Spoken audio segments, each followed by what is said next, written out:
বালিশের দাম যেন 12,000 টাকা না দেখায়, 10টা পদ্মা সেতু যেখানে করা যায় সেই টাকা দিয়ে যেন 2টা 3টা পদ্মা সেতু না বানায়, যাতে দেশের টাকা বিদেশে পাচার না হয়, যাতে বাংলাদেশ ব্যাংক লুট না হয়, যাতে ভারতের কাছে আমাদের নতজানু হয়ে থাকতে না হয়, এই সমস্ত জিনিস এনশিওর করার জন্য আমাদের দেশের আইন নীতি এবং প্রতিষ্ঠানে অনেক কিছু পরিবর্তন প্রয়োজন ছিল।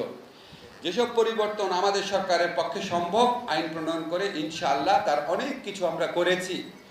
আপনারা জানেন বিচার বিভাগ স্বাধীনতার লক্ষ্যে অনেক পদক্ষেপ নেওয়া হয়েছে, স্বাধীন হিউম্যান রাইটস কমিশন তৈরি করা হচ্ছে। আমাদের এখানে ফৌজদারি কার্যবিধি, দেওয়ানি কার্যবিধির অনেক সংস্কার হয়েছে, লিগ্যাল এইডকে সম্প্রসারিত করা হচ্ছে।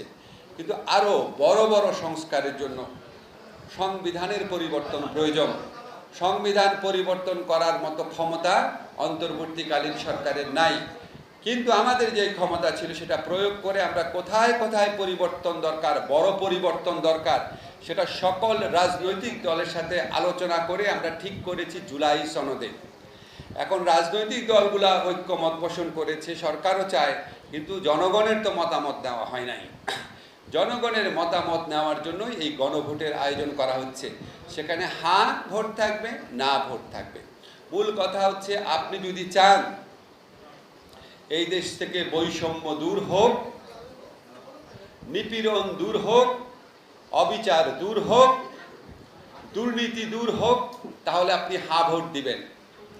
আপনি কি এগুলি দূর হোক চান? তাহলে আপনি হ্যাঁ ভোট দিবেন।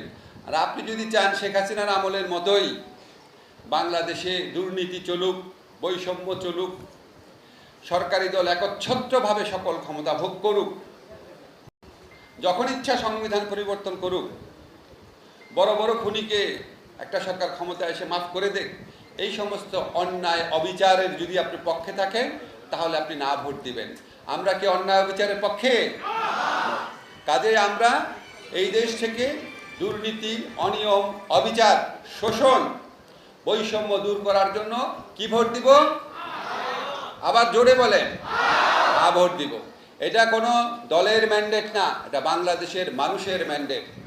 বাংলাদেশের মানুষ একটা নতুন বাংলাদেশে প্রবেশ করতে চায়। এটা দলের স্বার্থে গণভোট না, এটা দেশের স্বার্থে গণভোট।